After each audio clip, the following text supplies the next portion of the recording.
Voilà, comme nous sommes en retard et il est déjà 11 heures passées de 27 minutes, nous allons passer aux discussions, mais je vous prie d'être très bref.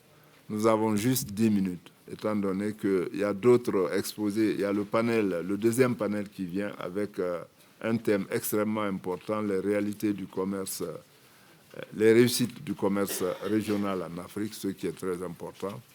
Donc, vous prendrez la parole, vous donnerez votre nom, et si vous êtes d'une organisation, vous donnez le nom de l'organisation. Et pardon, soyez bref, nous avons juste 10 minutes pour discuter, pour permettre au deuxième panel tout de suite de continuer. Voilà. Les microphones, je pense, sont de ce côté. Oui, nous commençons vers la droite.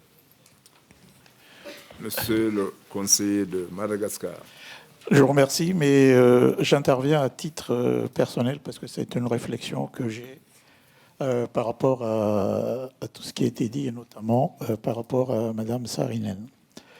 Effectivement, c'est bien beau d'augmenter les productions et les rendements et tout cela, mais vous avez dit vous-même que ça rend de plus en plus dépendant, notamment pour les intrants. Donc, plus vous produisez, plus vous avez besoin d'intrants. Alors, et c'est ce qui m'amène à la réflexion suivante. Il faudrait aussi, je parle aussi pour la BAD, certainement investir à ce que ne pas dépendre toujours des intrants extérieurs. Je veux dire par là, développer tout ce qui pourrait être intrants nationaux, sur les technologies nationales et même traditionnelles. On a des cas, par exemple, pour Madagascar, où vous avez un système de riziculture très intensif, qui est très performant, qui pourrait être développé, mais pas besoin d'intrants. Donc, moins de dépendance par rapport à l'intrant. Et donc, s'il fallait soutenir les chercheurs locaux, nationaux, pour faire de genre de petits Monsanto local, avec une technologie locale, c'est beaucoup plus productif aussi que de développer et devoir être dépendant des intrants. Je vous remercie. Merci. Nous prenons le prochain, parce qu'on n'a que 10 minutes. Oui, ici au milieu. Je prie les panélistes de bien noter les questions. Oui. Okay. Professor Linson from the MNRC. Alan, you spoke of trust. Par rapport à la confiance, Alan, je ne suis pas convaincu. Est-ce que vous dites que l'UE est un exemple à suivre, un exemple de confiance? J'ai l'impression que la confiance a été perdue. Il y a une crise de confiance qui est dangereuse et sous-estimée. Sans confiance, toutes les politiques vont échouer, quel que soit le programme politique dans le monde. Donc, je ne sais pas. Pour moi, il faut essayer de voir comment surmonter la perte de confiance. Et c'est très difficile, voire impossible. Est-ce que les Africains font confiance à l'UE? Ils aiment son argent. Ce n'est pas la même chose que d'aimer, de faire confiance à l'UE. Oui. Thank Madame. you. Next question. Thank you. Merci beaucoup. Je suis Joséphine. Je viens du Ghana et je travaille avec Recurso International. C'est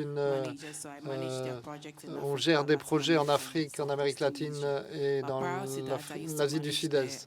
Mais avant, je gérais le portefeuille agricole pour l'Afrique de l'Ouest, dans le cacao, l'huile de palme et l'aquaculture et d'autres secteurs.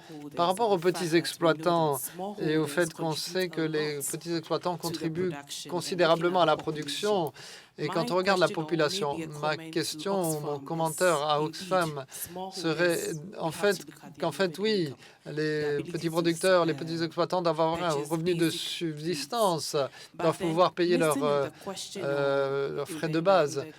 Mais ce qui manque dans ce que vous avez montré, c'est le changement d'état d'esprit. Si on prend le cacao, par exemple, comment est-ce qu'on travaille avec les petits exploitants pour que l'activité agricole soit considérée comme une entreprise? Quand c'est la saison du cacao, soit en Afrique occidentale, soit l'agriculteur a de l'argent et s'achète une autre femme, ou alors ils utilisent leur argent de manière erronée. Donc on doit avoir des conversations par rapport à ça. Donc mon autre question est à la BAD. On doit trouver des formes innovantes de financement. Et la question, c'est comment on peut répondre aux contraintes d'approvisionnement. Et maintenant, on a le problème de faire venir les jeunes dans l'agriculture. Par exemple, nous avons travaillé avec des banques néerlandaises pour ne pas regarder seulement le financement des exportations de cacao dans l'UE, mais où est-ce qu'on peut investir plus dans la chaîne de valeur pour que les jeunes puissent offrir des services efficaces aussi, parce que les jeunes sont numériques et ils ont vu la possibilité d'offrir des services aux groupes. Mais d'où vont venir les services?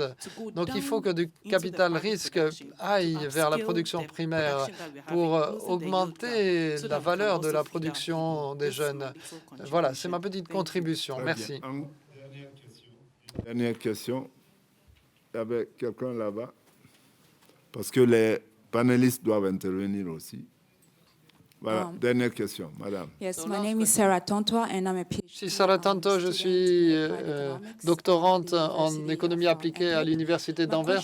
Ma question est pour Madame Inoussa de la BAD.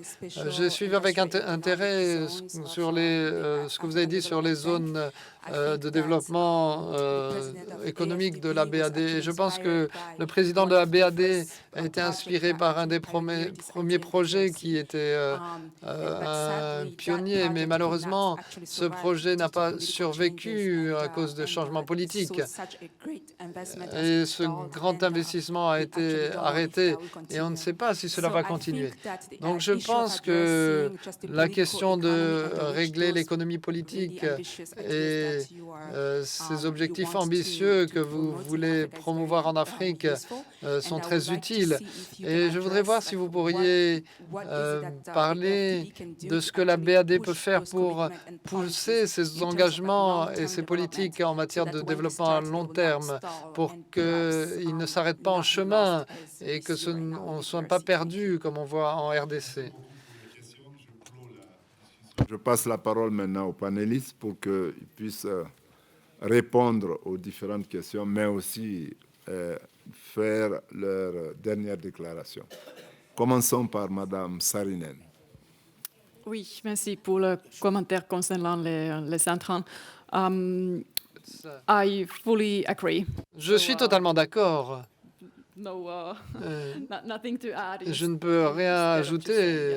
Voilà, je peux juste dire oui, c'est une des solutions qui peut être mise en œuvre pour atténuer la dépendance aux intrants externes de production.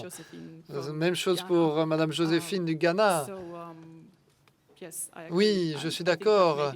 Et je pense que ça souligne aussi l'importance d'une approche holistique par rapport au problème et de ne pas regarder de manière trop étroite sur des spécificités de la chaîne de valeur, mais de prendre en compte l'état de la situation de manière plus globale. Professeur Matthews, est-ce que vous pouvez parler de votre question, de la confiance?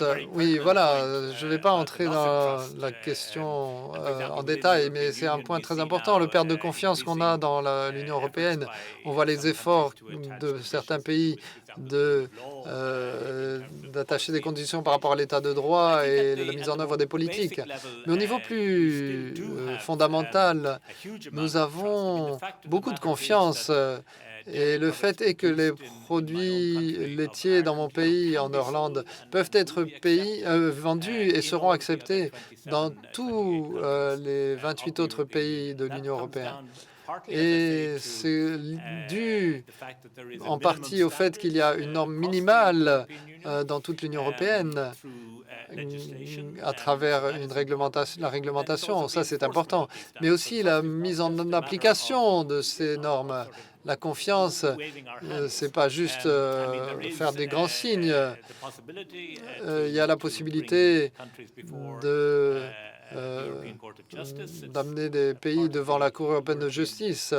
Ça fait partie du processus institutionnel qui est en place. Donc, vous avez des procédures de violation et si des pays n'ont pas transposé les réglementations, ils peuvent être traînés devant les tribunaux.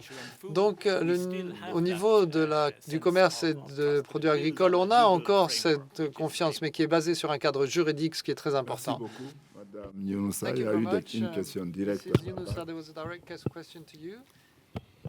Merci.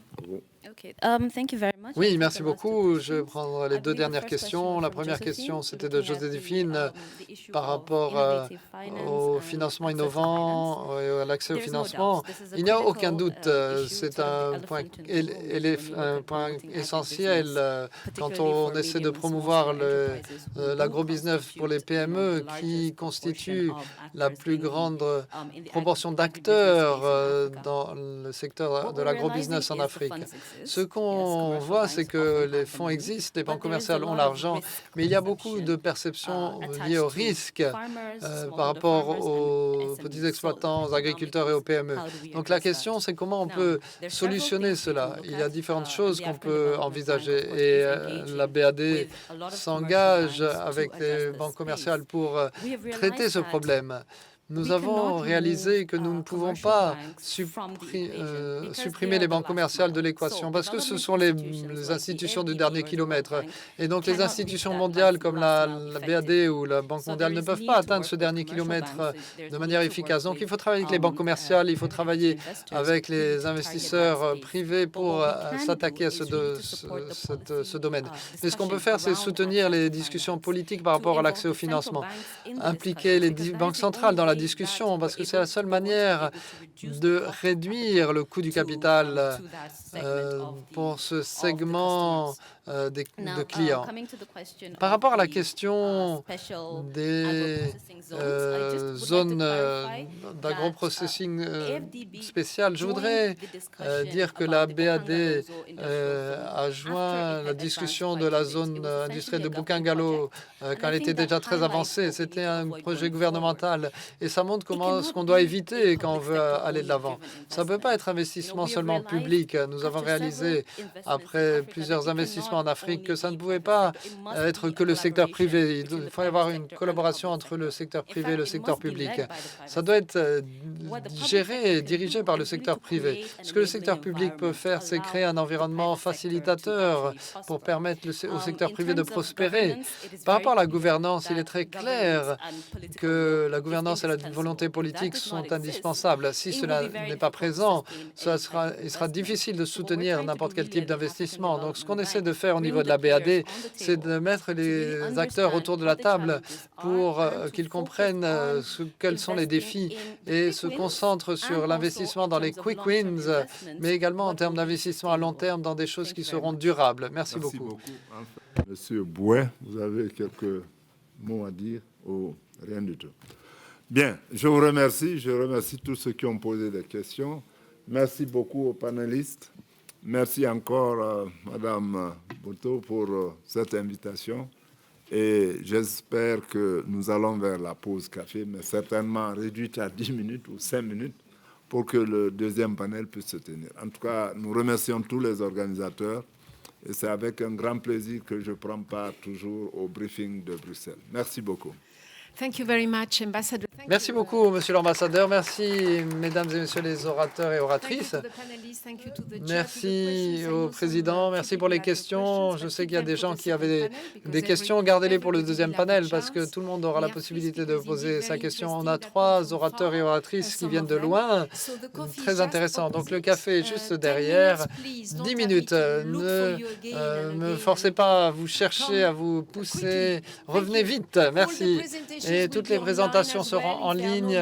S'il n'y a plus de copies papier, n'ayez pas peur. Nous nous occuperons de tout cela.